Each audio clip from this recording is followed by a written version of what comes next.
গল টেস্টে মুশফিক শান্তর ব্যাটে জ্বলে উঠেছিল বাংলাদেশের আশা।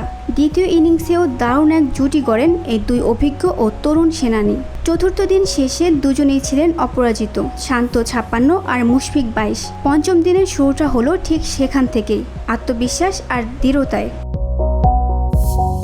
শান্ত মুশফিক জুটি ধীরে ধীরে নিয়ে যায় দলকে শক্ত অবস্থানে। 191 বল স্থায়ী জুটিতে আসে 109 রান। কিন্তু যখন নিজের 50 ছোঁয়ার মুহূর্ত, ঠিক তখনই এক ঝলকে থেমে যেতে হয় মুশফিককে। প্রবাত জয়াসুরিয়ার বলে দ্রুত সিঙ্গেল নিতে গিয়ে রান আউট হয়ে যান মিস্টার ডিপেন্ডেবল।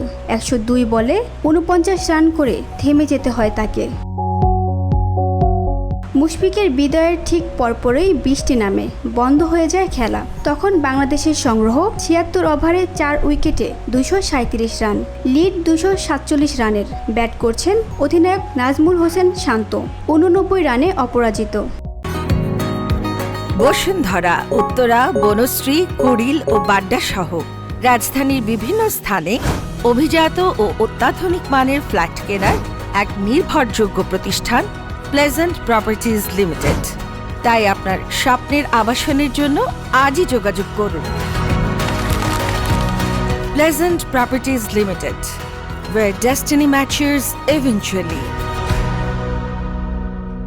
দিনের এখনও বাকি 2 সেশন, তবে বৃষ্টি আর সময় এখন সবচেয়ে বড় প্রতিপক্ষ। নাটকীয় কিছু না ঘটলে গল টেস্ট হয়তো গড়াবে ড্রয়ের দিকে। VOD Bangla news desk.